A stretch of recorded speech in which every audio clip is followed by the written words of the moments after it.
हाय दोस्तों, आज मैं आपको बताऊंगा कि इतिहास जो हम पढ़ाई करते हैं वह उसकी शुरुआत कैसे होता है। वह कहाँ से और कहाँ तक की जो घटनाएं हैं उसको हम ऐतिहासिक काल में रखते हैं, और ऐसी कौन सी घटनाएं हैं जिसको हम ऐतिहासिक काल से बाहर रखते हैं। तो चलिए देख लेते हैं आज की बात। तो सबसे पहले क्या किया गया, इतिहास को जो है कुछ पार्ट्स में बांटा गया। जो मुख्यतः इसको बांटा गया है वह 3 पार्ट में बांट दिया गया है। अब कहिएगा कि आखिर 3 पार्ट है कौन कौन सा। तो सुन लीजिए।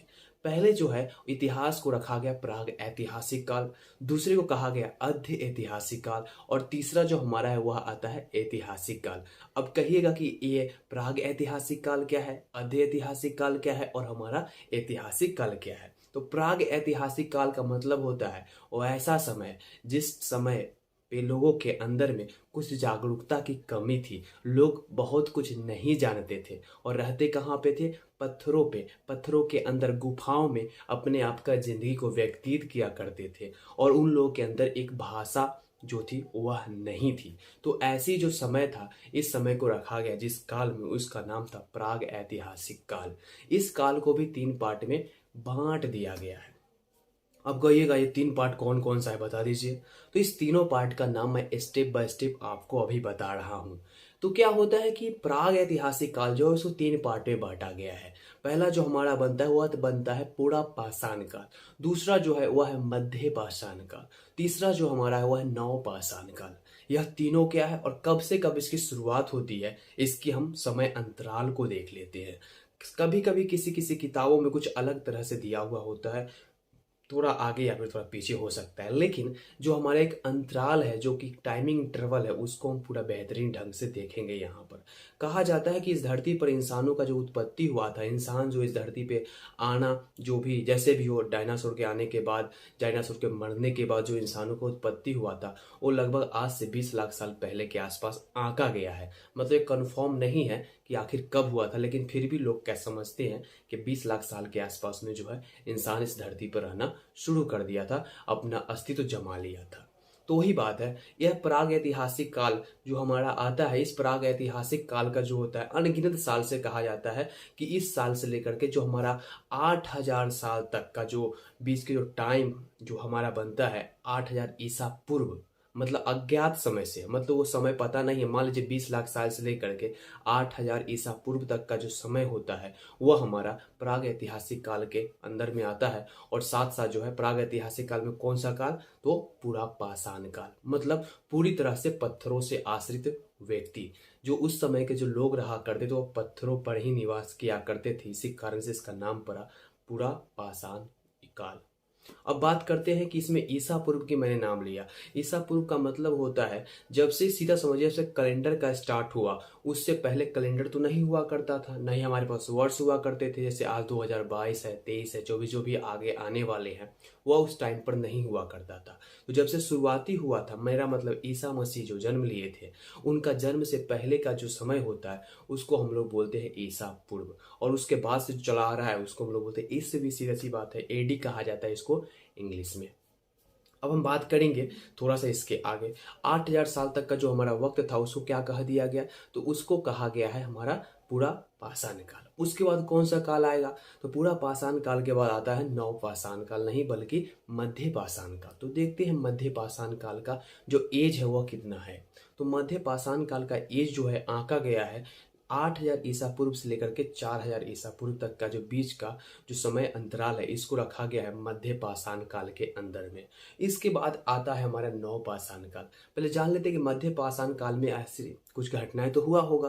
तो मध्य पाषाण काल में बहुत सारी घटनाएं तो नहीं हुई थी, लेकिन हाँ कुछ कुछ घटनाएं हुई थी। जैसे कृषि वगैरह के बारे में देखा जाए तो उस टाइम पे लोग जो है कुछ नुकीले हथियार बनाना शुरू कर दिए थे। मतलब पूरी तरह से कन्फर्मेशन नहीं है, लेकिन हाँ वो स्टार्ट कर चुके थे, कुछ वो जानते भी थे। और वहाँ पर लोग जो है थोड़ी थोड़ी तरह से अपना कृषि कार्यों में अपने आप को संलग्न कर चुके थे। और दूसरी बात यह है कि इस समय पर जो है आग का आविष्कार हो चुका था, आग जलाना लोग जान चुका था पूरी अच्छी तरह से। तो ऐसा ही हमारा वो समय बीता है। अब उसके बाद का जो समय हमारा आता है नव पाषाण काल का आता है। इस काल में रखा गया है जो हमारा 4,000 ईसा पूर्व से लेकर के जो 2500 ईसा पूर्व तक का जो समय अंतराल आता है वह आपका आता है तो नव पाषाण काल के अंदर में। अब इसके बाद हमारा यह जो है प्राग ऐतिहासिक काल जो है पूरी तरह से इसके अंदर में सिमट गया, खत्म हो गया। अब उसके बाद हम लोग बात करेंगे अद्य ऐतिहासिक काल की। अब यह अद्य ऐतिहासिक काल में क्या होता होगा? तो अद्य ऐतिहासिक काल जो है हमारा, मतलब 2500 ईसा पूर्व से लेकर के लगभग 600 ईसा पूर्व तक की जो समय अंतराल है, इसको रखा गया है अद्य ऐतिहासिक काल में। अब हम देखेंगे कि आखिर इस काल में कौन कौन सी छोटे मोटे घटनाएं हुई थी या बड़ी बड़ी घटनाएं हुई थी, इसके बारे में जान लेते हैं। तो सबसे पहले क्या हुआ था कि यह जो सभ्यता यहाँ से चलना शुरू हो गया था, जब नवपाषाण काल का आगमन हुआ। नवपाषाण काल हमारा एंट्री होता है कब से? तो 4000 ईसा पूर्व से लेकर 2500 ईसा पूर्व तक। यहाँ तक जो होता है लोगों के अंदर में है सभ्यता बसाने की जानकारियां हो चुका था। लोग अब थोड़े से जागरूक हो चुके थे, लेकिन उनके पास अभी भी कुछ एक अपना एक पर्सनली भाषा नहीं था। लोग अभी भी खेती किया करते थे, वैसे जैसे जी किया वैसे कर दिए, जहाँ पे है वहाँ पे किए, कुछ पल के बाद आगे बढ़े, आगे भी खेती उसी तरह से कर दिए, मतलब ऐसे ही वो लोग करते थे। लेकिन इसके बाद अब जस्ट अब क्या हुआ? अब आते हैं हम ऐतिहासिक काल। तो इस अध्य ऐतिहासिक काल जो है हमारा बता चुके हैं ऑलरेडी कि अध्य ऐतिहासिक काल का समय अंतराल कितना है।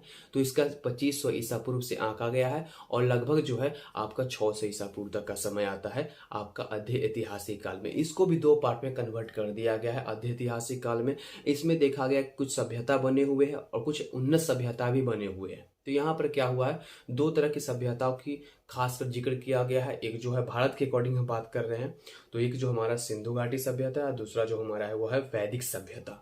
तो सिंधु घाटी सभ्यता में क्या हुआ था और वैदिक सभ्यता में क्या हुआ था?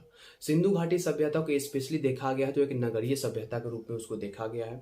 जब वहाँ पे बहुत सारे खोदाई हुई थी हमारे इस धरती के अकॉर्डिंग पाकिस्तान वाले इलाका में, तो वहाँ से बहुत सारे ऐसे ऐसे हमारे वहाँ का रूप रंग और रेखा मिले जिससे हम ये पता कर सके कि यह सभ्यता जो है वह है लगभग नगरीय सभ्यता है। यहाँ के लोग सब जो थे वो तांबा को अच्छी तरह से जानकार थे, तांबा के बारे में जानते थे और तांबा और कांसा से मिला करके जो अगला जो हमारा धातु बनता है उसके बारे में भी ऑलरेडी जाना करते थे। अब एक्चुअली में हुआ इस सभ्यता में ऐसा क्या था कि एक नया सभ्यता की उन्नति हुआ जिसको लोग वैदिक सभ्यता बोलते हैं। तो इसके बारे में पूरा डिटेल्स तो अभी तक किसी के पास पता नहीं है, लेकिन हाँ कुछ लोग का कहना है कि वैदिक सभ्यता जो है वह मध्य एशिया में रहने वाले सभ्यता था जो कि भारत में एंट्री लिया था। और जब भारत में आता है उसका आगमन होता है तो इसके बाद क्या होता है कि दोनों में साथ छोटा मोटा युद्ध होता है, जिस कारण से जो होते सिंधु घाटी सभ्यता वाले लोग जो है वो दब जाते हैं। और या फिर दूसरा कारण भी बताया गया है जैसे बाढ़ के ज़्यादा आ जाने से, सिंधु नदी में ज़्यादा पानी आ जाने से, इस कारण से लोग जो है उसी पूरी तरह से बर्बाद हो जाते हैं, फसल अच्छा ढंग से नहीं हो पाता है। तो ये सब कुछ लॉजिक लगाए गए हैं, लेकिन आखिर एक्चुअली में रियलिटी क्या है इसको किसी ने प्रूव नहीं किया है अभी तक। तो मैंने क्या कहा, सिंधु घाटी सभ्यता का जो स्टार्टिंग है, मेरा टाइम इंटरवल है, समय अंतराल है, वह है आपका 2500 ईसा पूर्व से लेकर के 1500 ईसा पूर्व के आसपास में। मतलब घट भी सकता है और बढ़ भी सकता है, यह कंफर्म नहीं है कि ये जो मैंने बोला वो पूरी तरह से राइट है, लेकिन हाँ इतना के आसपास में किसी भी किताब में आपको मिल जाएगा। अब दूसरी बात बनता है कि उसके बाद जो सभ्यता स्टार्ट होता है उसका नाम क्या है? तो उसका नाम है वैदिक सभ्यता। और यह वैदिक सभ्यता जो है आपका स्टार्ट होता है 1500 ईसा पूर्व से लेकर के 600 ईसा पूर्व तक का। अब हम बात करते हैं वैदिक सभ्यता में भी कुछ ऐसे पल आते हैं जिसमें इसको दो पार्ट में भी वैदिक सभ्यता को बांट दिया गया है। वैदिक सभ्यता में एक हमारा आ जाता है ऋग वैदिक काल और दूसरा हमारा आ जाता है उत्तर वैदिक काल। अब ऋग वैदिक काल में क्या होता है, ऋग वेद के अकॉर्डिंग जो भी बातें कही गई है उस वेद के अकॉर्डिंग, तो इस काल को हम लोग बोलते हैं ऋग वैदिक काल कहा जाता है। इसमें क्या हुआ था इसके बारे में बाद में जानेंगे, आज मैं सिर्फ समय अंतराल की बात कर रहा हूँ। तो यहाँ पर जो है ऋग वैदिक काल के जो हमारा समय अंतराल है वो आंका गया है 1500 ईसा पूर्व से लेकर के 1000 ईसा पूर्व तक का। उसके बाद जो समय अंतराल स्टार्ट होता है वह उत्तर वैदिक काल का स्टार्ट हो जाता है। और उत्तर वैदिक काल आपका चलता कब से कब तक है? तो वह चलता है 1000 ईसा पूर्व से लेकर के आपका 600 ईसा पूर्व के बीच में। अब इसके बाद का जो समय अंतराल स्टार्ट हो रहा है यह आपका पूरी तरह से इतिहास के अंदर में आ जाता है। इस समय के लोग जो है अब जानकारियां जो भी लिखा रहता था उसको लोग आसानी से पढ़ लिया करते थे, इसीलिए इसका नाम रखा गया ऐतिहासिक काल। तो ऐतिहासिक काल और अध ऐतिहासिक काल में अंतर क्या है? तो अध ऐतिहासिक काल में लोग जो है लिपि के बारे में जानते थे, लोग पढ़ना लिखना जानते थे, लेकिन उनके द्वारा जो लिखावट थी वो लगभग जो है हम जैसे इंसानों के द्वारा अभी तक पढ़ा अच्छा ढंग से नहीं जा सका है, इसलिए उसको रखा गया है अध ऐतिहासिक काल में। लेकिन ऐतिहासिक काल के अंदर में ऐसा आ गया जो कि जो भी उन्होंने लिखा उसको हम आसानी से पढ़ सकते थे, जान सकते थे, समझ सकते थे, और बस इसीलिए इसका नाम रखा गया ऐतिहासिक काल। और यह समय जो है लगभग 600 ईसा पूर्व से स्टार्ट होकर के अभी तक चलते आ रहा है। अब यह ऐतिहासिक काल को भी पार्ट बाय पार्ट 3 पार्ट में बांट दिया गया है। मैं बोल रहा हूँ, मैं भारत की बात कर रहा हूँ, इसलिए ऐतिहासिक काल भारत की देखें तो प्राचीन भारत की इतिहास, मध्यकालीन भारत की इतिहास और आधुनिक भारत की इतिहास। तो ये 3 पार्ट से लेकर के हमारा जो है 3 पार्ट में हमारा इतिहास पूरी तरह से बँट चुका है। अब इसमें क्या-क्या हुआ है, कैसे-कैसे हुआ है, तो इसको देख लेते हैं थोड़ा-सा। तो हमारा जो प्राचीन इतिहास का जो समय अंतराल दिया गया है, वह दिया गया है 600 ईसा पूर्व से, जो कि हमारा उत्तर वैदिक काल खत्म हुआ था। उसके बाद का जो समय अंतराल है उसमें 600 ईसा पूर्व से लेकर के 712 ईस्वी तक, ईसा पूर्व अब नहीं बोलेंगे, अब ईस्वी में हम लोग आ चुके हैं। और उसके बाद फिर से 712 ईस्वी से लेकर के 1500 ईस्वी तक का जो समय अंतराल है, ये आपका आता है मध्यकालीन भारत के अंदर में। और उसके बाद का जो समय अंतराल है वो आपका आ जाता है आधुनिक भारत के अंदर में। बस यही हमारा इतिहास को इसी टाइप से बांट दिया गया है। मैं उम्मीद करता हूँ कि आप लोगों को मेरे द्वारा बताया गया जानकारी बहुत ही अच्छा लगा होगा। तब तक के लिए धन्यवाद।